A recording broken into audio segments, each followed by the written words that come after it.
everyone. Welcome to this module on heteroskedasticity within our series on econometrics. My name is Jakub and I will be the instructor or the lecturer, if you will, for this specific module. So to get started, let me find my slides.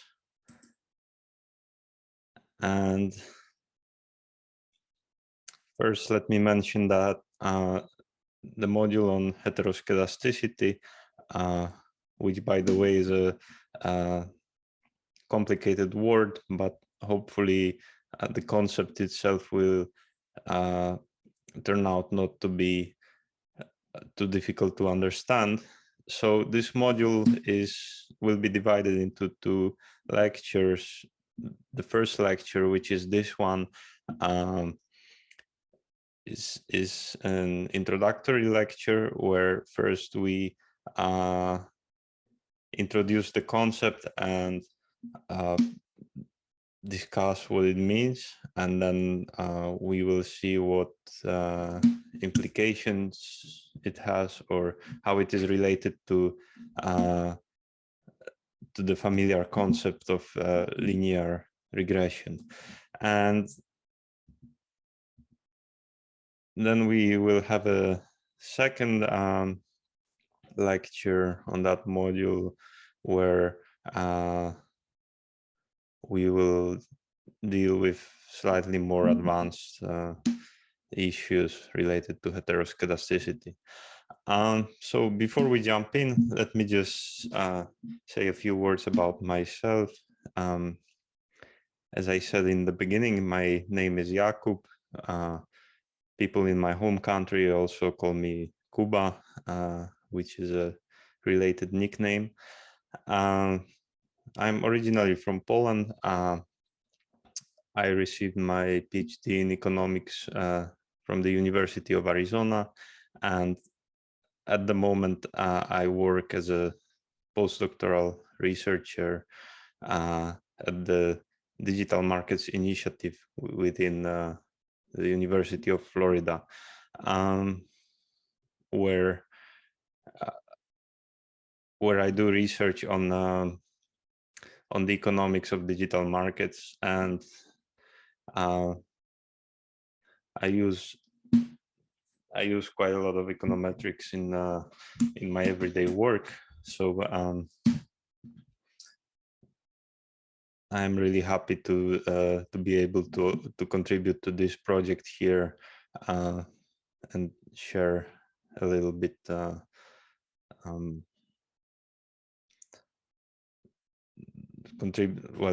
contribute to this project.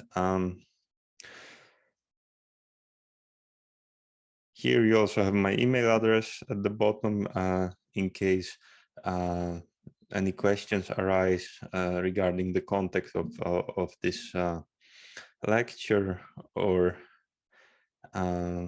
whether anything needs clarification in case I was not clear somewhere. Do not hesitate and send me an email, and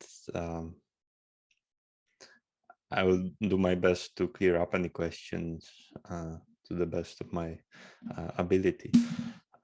So with that introduction being done, let me jump ahead into the content. This is just a brief roadmap for this lecture. We will start with a brief overview, which I guess is this slide itself, and starting on the next slides, we will introduce the concept of heteroskedasticity, after which we will discuss how it fits into the bigger picture of linear regression,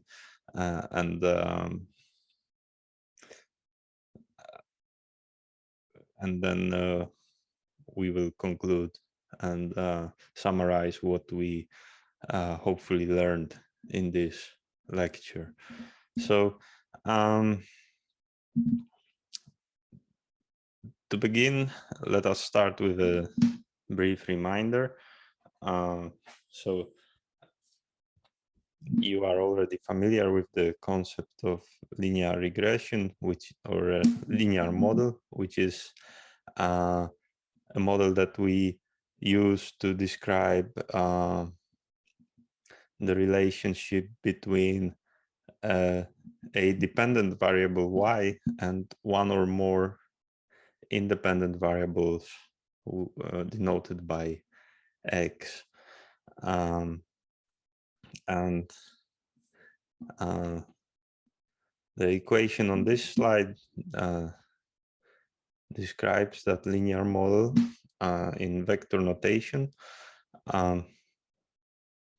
So I believe most of you will be familiar with vector notation, but if you are not, then let me just briefly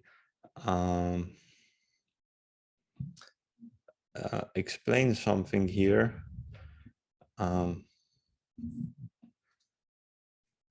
So in case you hear some background noise, there's currently a thunderstorm going on. So hopefully we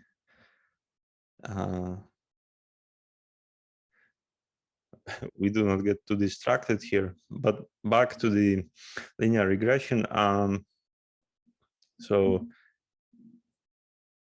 this formula here is the same as this one in scalar notation. So some of you might be more familiar with this scalar notation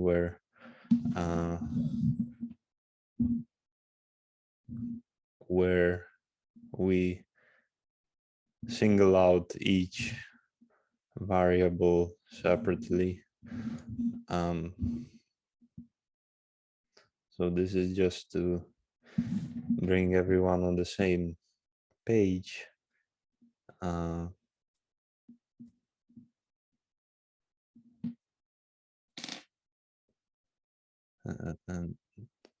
dot dot dot and beta k times xk plus ui. So these two equations are two different ways of describing the same regression equation, and the letter k tells us how many regressors or independent variables we have in the regression equation. So if k is equal 1, then we would have only one regressor x. And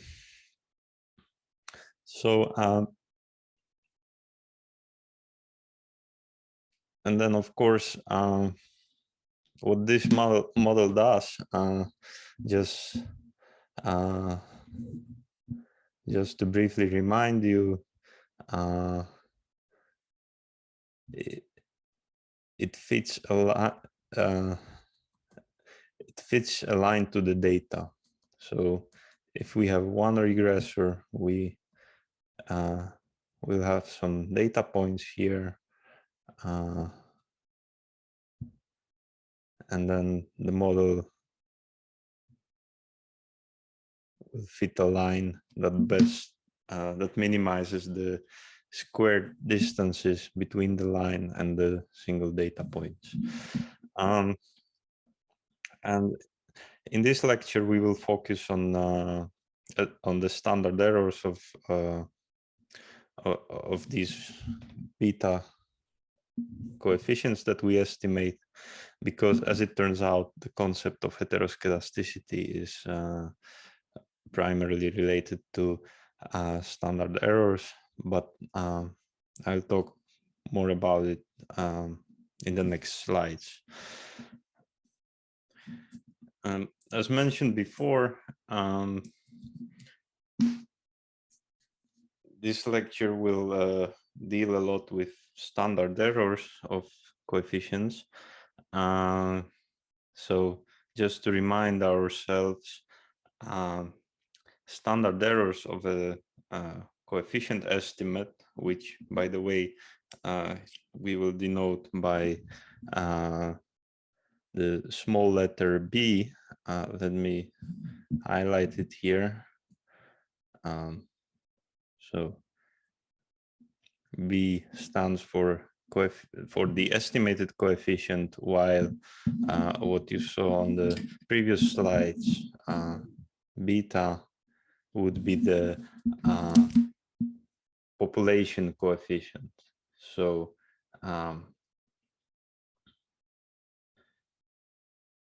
the true coefficient, so to speak, which we don't know, it exists in the whole population, but we don't know it, and we try to estimate it with the data we have, and the estimate that the model spits out is denoted by the lowercase b. And now back to the standard errors. So as you may remember, standard error of a coefficient essentially tells us how big the uncertainty is around what we estimated. So if the standard error is large, it means that we cannot be we cannot put a lot of trust into our coefficient estimate. Whereas if when the standard error is small, we can be pretty certain that what we estimated is within a narrow range.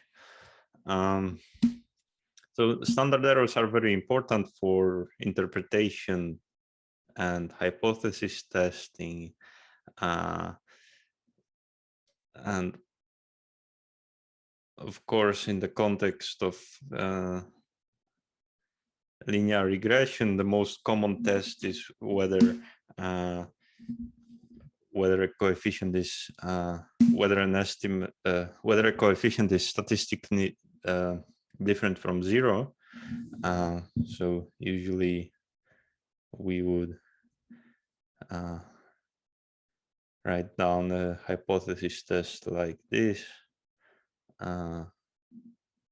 where we are trying to reject the null hypothesis that that the coefficient beta equals 0. So this is why we need standard errors, and another related use of standard errors is, of course, to compute confidence intervals around the true value of the coefficient. So so that we can say that coefficient beta is with say with 95% probability in a certain range. So this is just a reminder. And now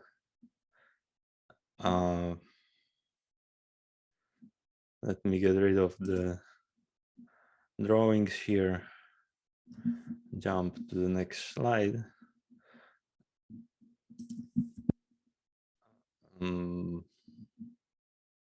Just a second. Okay. Now, so to introduce the concept of heteroskedasticity, maybe let's start with an easy example here.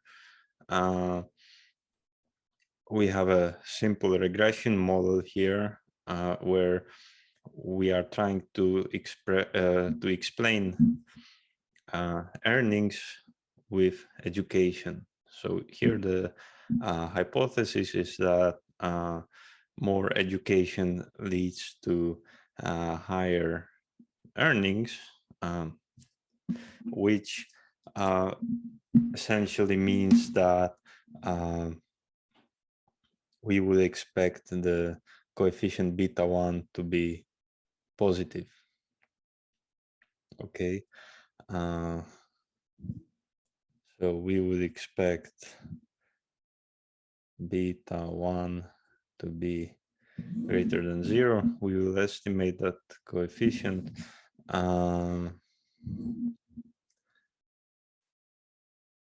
But then, of course, a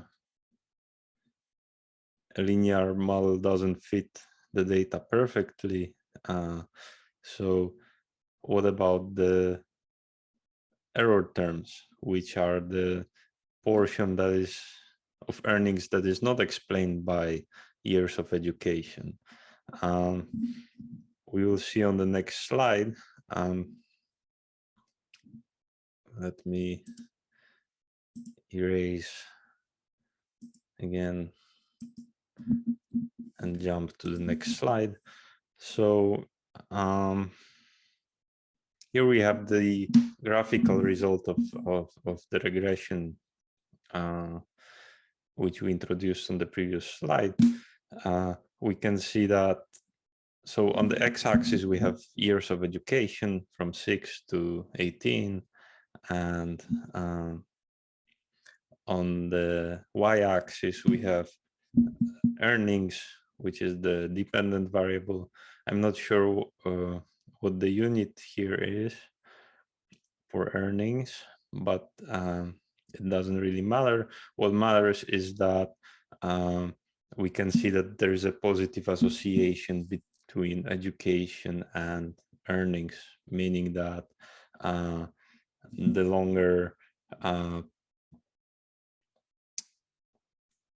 longer you stay in school, the more you earn on average. That's an important qualification, on average. And we can also see another thing here on the graph. So notice that when we slide along this line, I'm sorry. So as we slide along the x-axis, you can see that the dispersion of the error terms, the error term is just the distance between a single observation and the regression line. So for this observation, it would be this distance here. For this observation, it's the distance here. For this observation, it's the distance here. So what you can observe here is that as we move along the x-axis, so as we increase the years of education, the dispersion of these error terms around the regression line increases.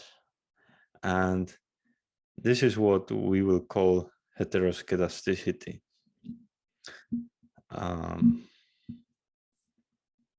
Actually, it's just one form of heteroskedasticity. So let me go to the next slide to say more about it.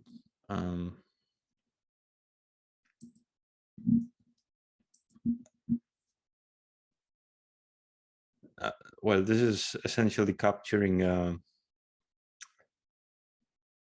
the first 3 bullet points here are capturing what, or the first 4 bullet points are saying what I already said in relation to our example. So the regression line is upward sloping, which means that earnings increase with years of education. At the same time, we observed that as the value of the regressor increases, so as we increase the number of years of education, so does the dispersion around the regression line. So what this means is that the variance of the error term is not constant over it's not constant. It differs with number of years of education. So this is what we call heteroskedasticity. And then we have the opposite concept, which is the exact opposite of heteroskedasticity. It's called homoskedasticity. That is the case when error terms do not depend on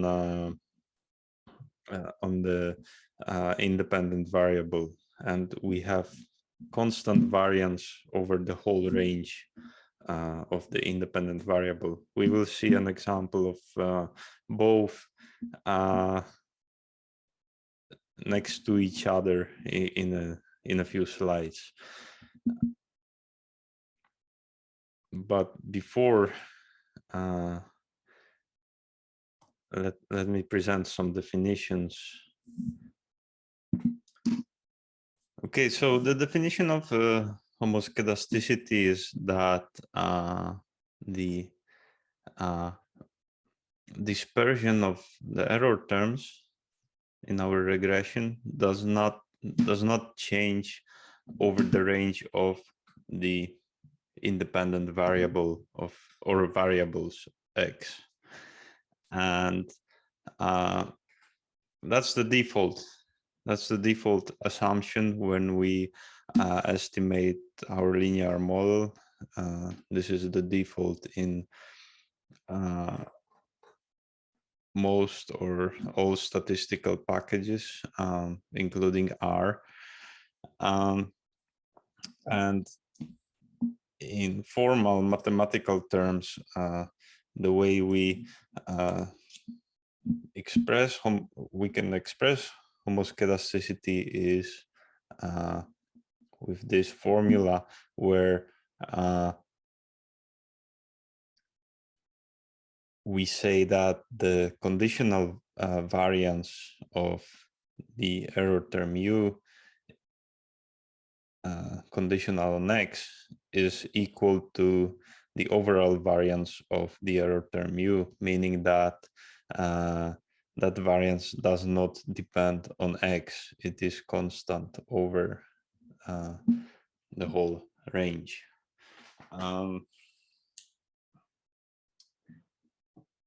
So homoskedasticity is often assumed for convenience because if we make that assumption, then it is much easier to calculate standard errors.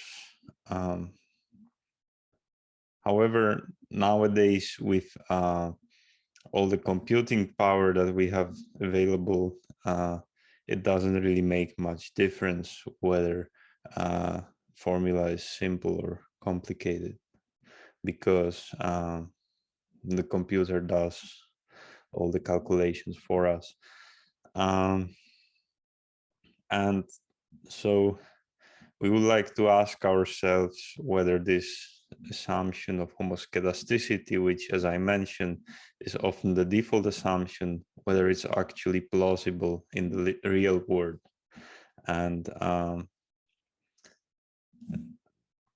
our example from before suggests that it's not necessarily the case.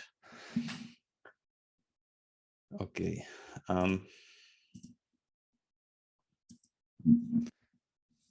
See what we have on the next slide. Here, in contrast, is the definition of heteroskedasticity, the exact opposite. This is the case where the dispersion of the error term will be different for different values of the regressor, as we have seen also in our example with the regression of income on education. So formally, notice here that our formula looks slightly different in that now the variance of the error term does depend on x. It is a function of x, meaning that it is no longer necessarily constant, but the dispersion of the error terms can either grow or decrease as x grows.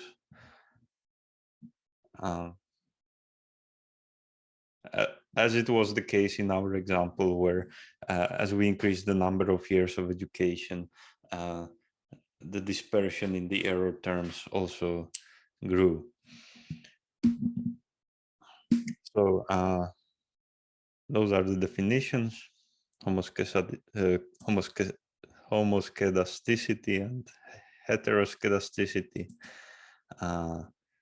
Two difficult words, but I hope the difference is fairly easy to understand. If not, here we will look at an example that is designed to show visually the difference between the two. So this is an example in R. We have some code on this slide. Let me maybe open R and we will together go through the example here. So let me find our studio here, and we will generate, in this example, we will generate some fake data. We will make up some data to show the difference between homoskedastic and heteroskedastic errors. So to begin with, let me open a new script maybe. And since we will be generating some random data, we have to start with setting a seed. By setting a seed, we tell R to make the example reproducible. So it means that every time you run the code, it will draw the same pseudo-random numbers, so that each time we run the example, we end up with the same result. So this is done by set seed. Okay. So we make our code reproducible. Now we pick the number of data points that we want to have in this example. Let it be equal 1000. And we will generate some random data. Specifically, we will start by generating some random values for the independent variable. So let's just have one x, which means that we will have a simple regression here. And we will generate from the uniform distribution with parameters equal to 0 and 10 respectively.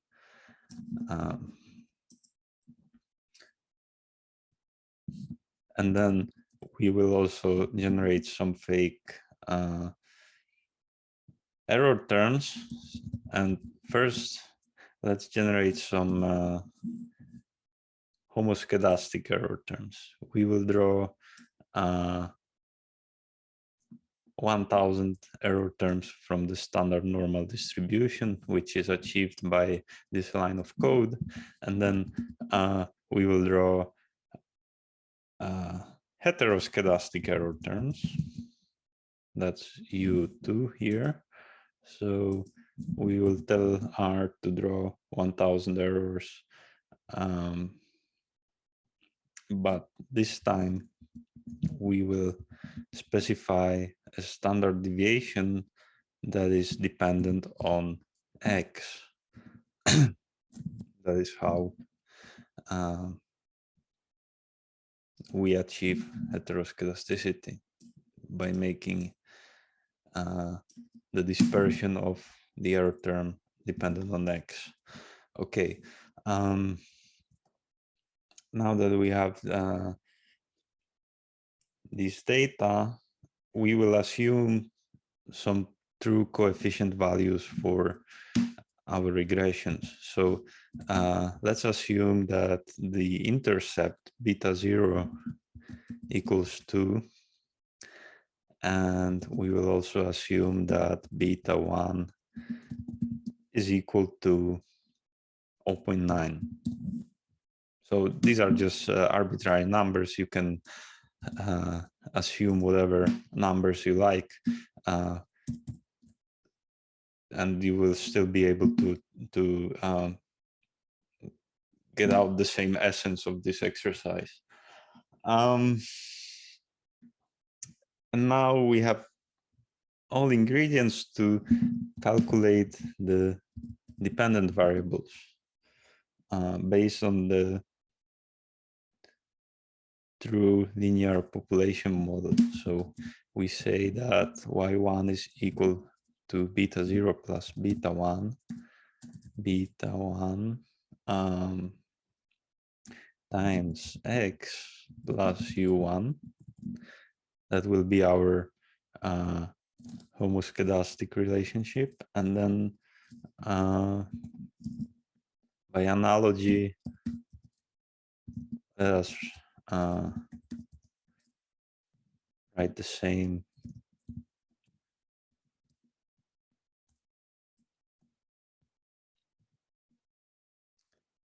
with the heteroskedastic error terms. And let me run the code. And now that we have all this fake data on y, well, it's not really fake, it's just it's not real world data, it's generated data. That's what I mean by fake here. So now that we have all this data, we can actually run OLS regressions on this data. So let the first model be a regression of y1 on x. So as you may know, the command lm runs a linear model for us. We say regress y1 on x. And we do the same for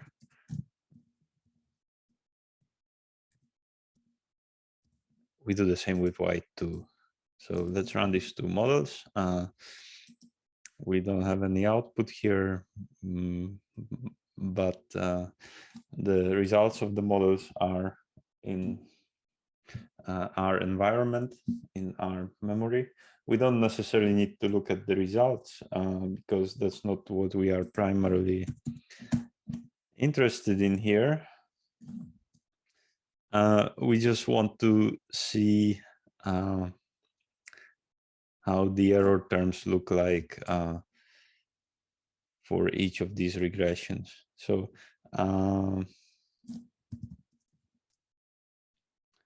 we will draw a graph and with this line, I'm telling R that I want to display two different graphs next to each other, and then the first plot will be for the first regression. PCH just tells us the type of the dots for the data points. You can experiment around with different values, and then I want the color of these data points to be blue, still blue. Again, you can experiment with different colors for yourself. CEX is, I believe, the size of the data points, and then YLIM stands for YLIM determines the limits of the y-axis. So let's say I want the y-axis to go from -10 to 30. Again, that depends on what we are trying to show for. So for this example, that is the adequate range, and then main, that is gives us the title of the graph.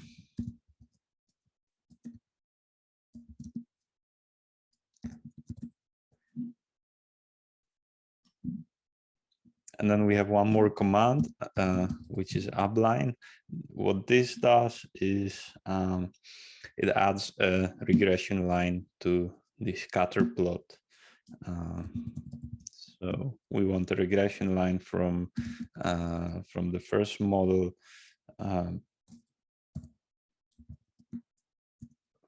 Let the color be red to distinguish it from the data points themselves.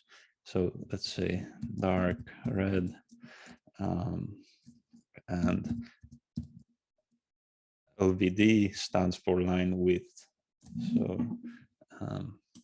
and then we want the same graph for our second model. So let's just do copy and paste and change the relevant values. So here we plot Y2 instead of Y1, and this will show us heteroskedastic errors.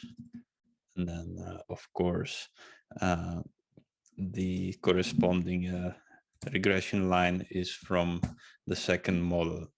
So once we run the code, we should get the same graphs as we have on the slide. There are some warning messages here. I'm not sure what went wrong, but oh, the argument here is col, not color. So let me try again.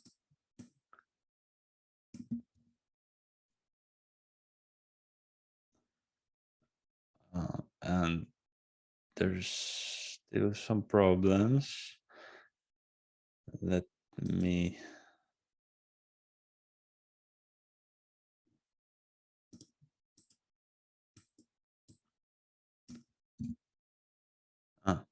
now it went through without warnings. So now we get the same result as we have on the slides. And so let me go back to the slides. I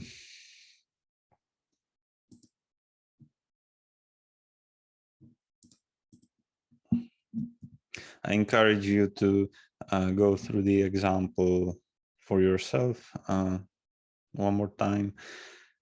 So this is the result we get, and here you can clearly see the difference between homoskedastic and heteroskedastic errors. With homoskedastic errors, we have the same dispersion of error terms over the whole domain of the independent variable x, whereas with heteroskedastic errors, you can clearly see that the variation of the error terms is growing as x becomes larger. So while here the error terms vary only by a little bit, like they are close to the regression line, here we can see a lot of variation among the error terms. So this slide again summarizes the difference between homoskedasticity and heteroskedasticity. On the left side, we have homoskedasticity, where the dispersion of the error terms is the same regardless where we are on the x-axis, while on the right-hand side, we have heteroskedasticity, and here the dispersion of error terms is different depending on the values of the independent variables x. So you may be asking yourself, why are we even interested in this issue of the variance of the error terms? Why is it relevant whether we have homoskedasticity or heteroskedasticity? So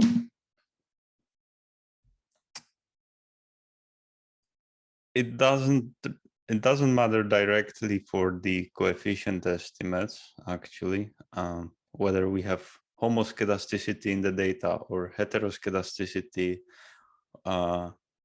We will get the same coefficient estimate regardless. So the value of beta or b, the estimate will be the same. However, if there is heteroskedasticity in the data, the default standard errors that we use or that the statistical packages use might be incorrect, and therefore they will give us incorrect inference in our hypothesis tests. So in that case, we should be using a different formula for the standard errors of the coefficients or coefficient estimates. And those are so-called heteroskedasticity robust standard errors. And they have this name because they apply in the case of heteroskedasticity. And these standard errors are even more general in the sense that we can apply them regardless whether our data is homoskedastic or heteroskedastic. And as it turns out, so if we have a single explanatory variable, we can actually visually examine whether heteroskedasticity is likely by looking at the scatter plot, as here in our example. However, most of the time in applied work, we will deal with more than one explanatory variable. Actually, almost always. So in that case of multiple regression, it is harder to know whether we have homoskedasticity or heteroskedasticity. Therefore, the best practice when you do research when you perform an econometric analysis is to always use robust standard errors, because those standard errors will work even if we have homoskedasticity. The opposite is not the case. The default standard errors will be incorrect if we have heteroskedasticity in the data. Therefore, we shouldn't be using the default, but we should be using the robust standard errors instead. So now let me turn to the formal side of homoskedasticity and heteroskedasticity. I'm not going to spend much time on this because our course is primarily focused on practical applications and not so much on the theoretical background. So if you are invited to take a look into the textbooks listed on the syllabus if you are interested in how to derive these formulas, or you can also send me an email and I can walk you through it. But here I just want to emphasize the difference in how the standard errors are calculated under homoskedasticity and heteroskedasticity. So to calculate the standard errors, first we need to obtain something called the covariance matrix or variance covariance matrix of the coefficients, and this is the default formula for that is this one. Looks relatively simple. Now this is the sigma squared denotes the variance of the error terms, which, however, the true error terms are not known. We only know the residuals that we get from the estimated regression. And so we can substitute this sigma squared with the variance of residuals s squared, and then we can, using that, it's fairly easy to calculate the covariance matrix under homoskedasticity.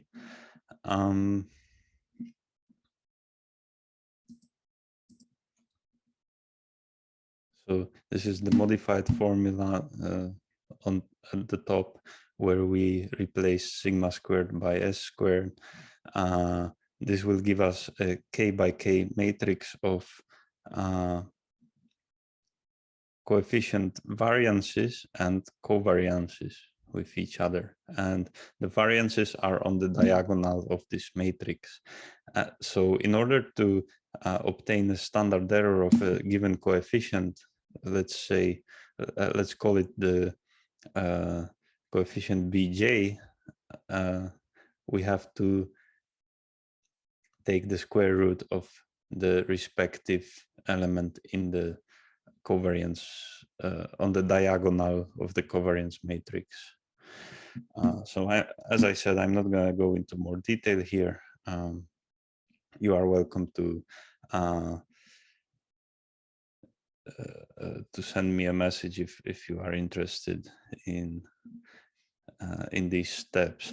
But what I want to highlight is the contrast with heteroskedasticity, where this formula for the covariance matrix of the coefficients is much more complicated and it is more complicated because now we do not assume that the standard that the error terms are homoskedastic.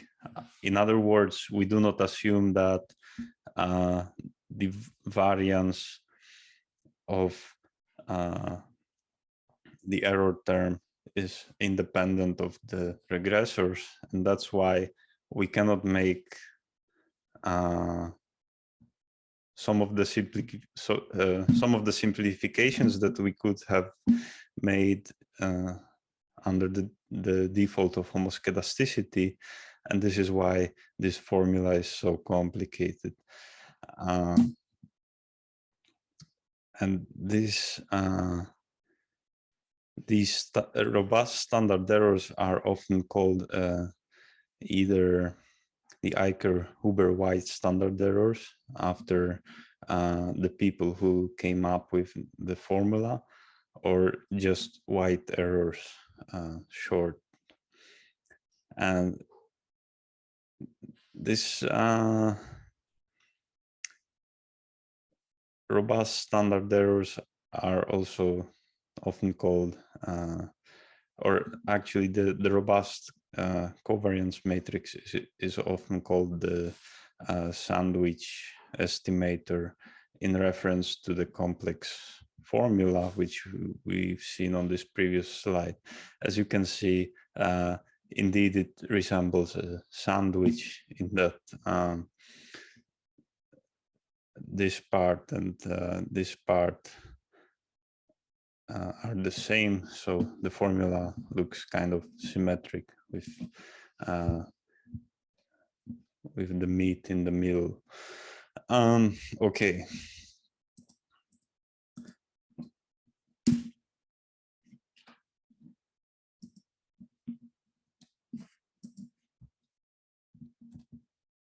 And even though this formula looks very complicated, luckily we don't have to calculate it by hand. Nowadays, the statistical packages handle that for us, and so we only need to know what commands to apply in the relevant statistical package.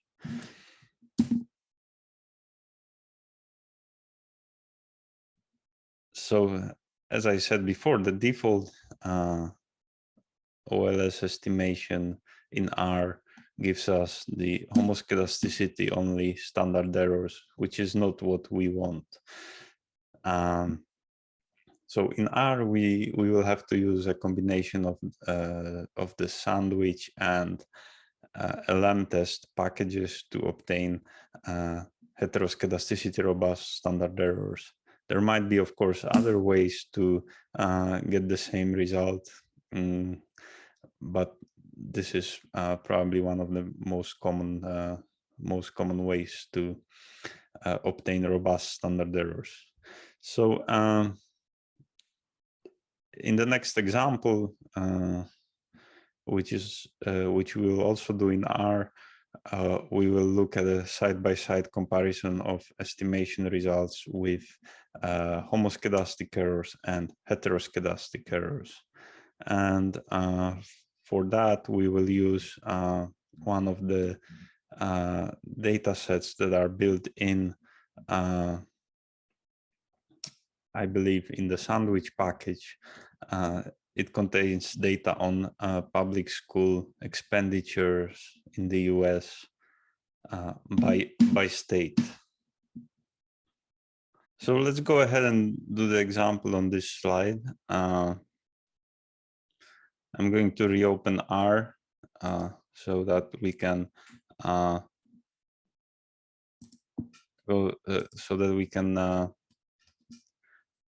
do the example together.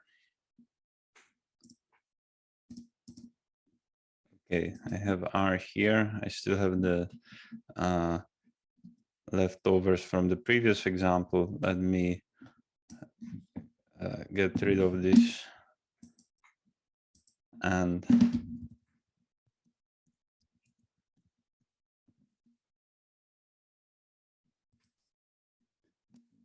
Okay. So for this example, first we need to load some external packages. If you don't have them on your computer, you may need to install them first, which you can do using the command install.packages. Install packages, and let's say I want to install the sandwich package.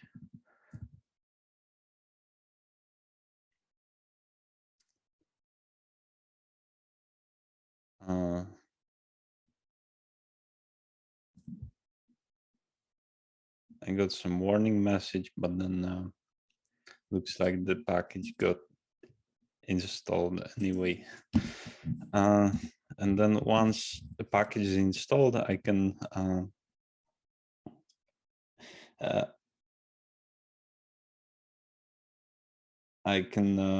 use it by applying the command library. So the sandwich packages,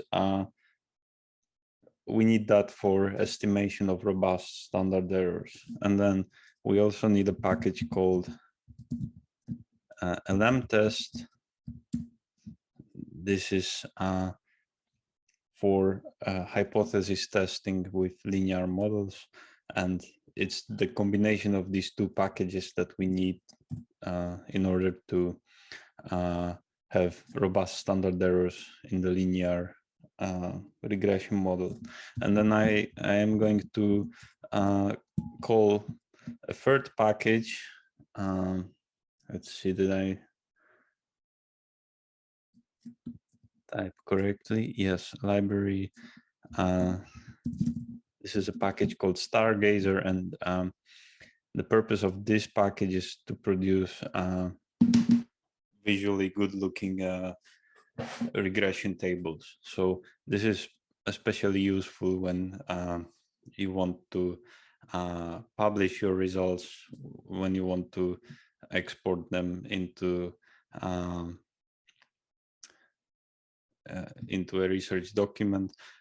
Although it's also useful just for viewing results in the RStudio viewer. So let me execute these commands.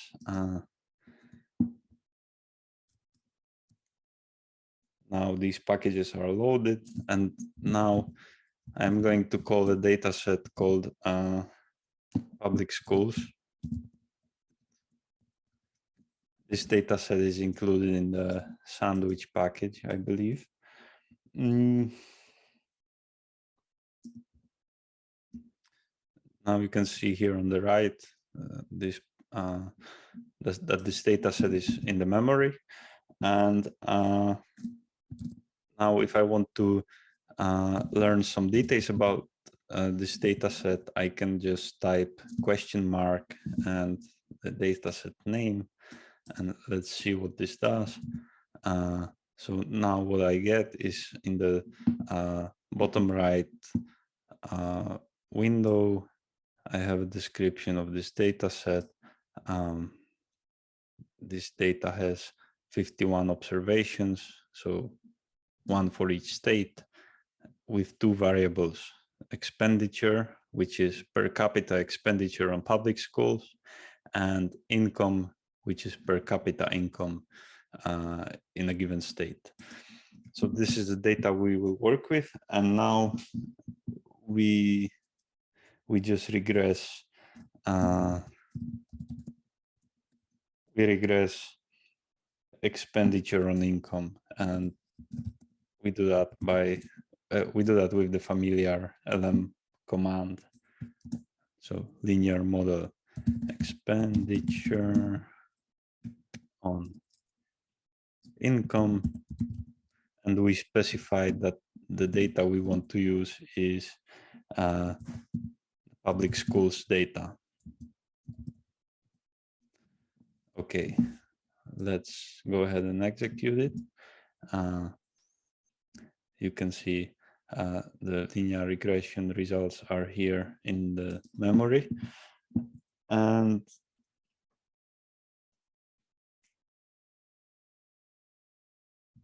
now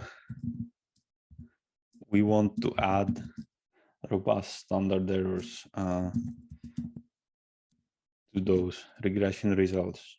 And we can do it with the command coftest.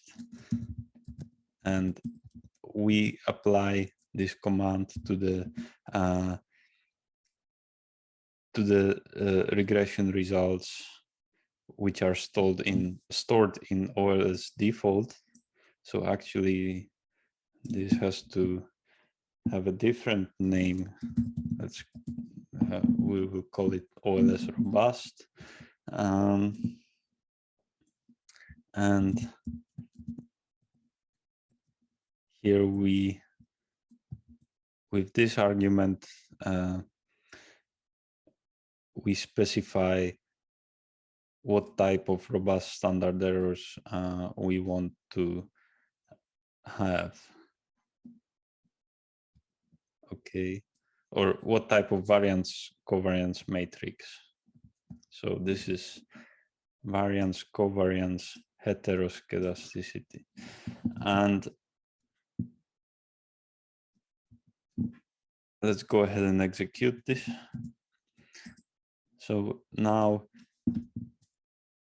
we have the regression results, the same regression results twice. The first one is the default with homoskedastic standard errors, and the second one is with heteroskedastic standard errors. Now we would like to see them side by side, and here we can use the stargazer command to produce a regression table which will summarize the two outputs side by side. So here we say that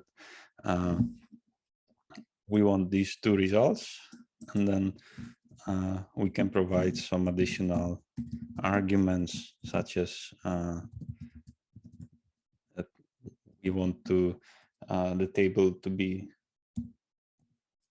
in text format. It could also be HTML or LaTeX. So here we use text. And then we can create some labels for the columns in order to differentiate between the results. So first one is the default.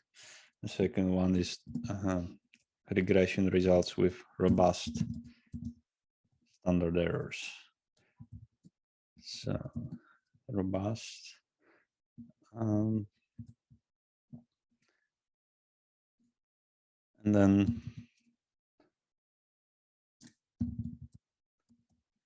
we don't need the model names, so we say model names for false. If we had model names equals true, then in the table, each column would be labeled with the respective name. So column 1 would be OLS default, column 2 would be OLS robust. But since we already have, since we created our own labels, we don't need these default model names. So that's why we specify false here. And then I am just going to omit some statistics from the output, just for clarity. We don't need the we don't need to look at the adjusted R-squared or standard error of regression or the F statistic for the purpose of this exercise. So now that I run this command, you can see we get this output here, output table, and it should hopefully coincide on with what we have on the slides. I think it does. Actually, let's jump back here to the slides. You can see that whether we use the default homoskedastic standard errors or the robust standard errors, it doesn't make a difference for the coefficient estimates. We have the same coefficient estimates in each column. However, there is a difference in the magnitude of the standard errors.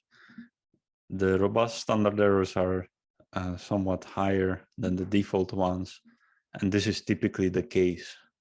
Not always, but most of the time, the robust standard errors will be bigger than the default ones, which can have implications for hypothesis testing. So we could imagine a scenario where a coefficient is statistically different from 0 when we have homoskedastic errors, but at the same time, the coefficient is not statistically different from 0 when we have heteroskedastic standard errors. This is why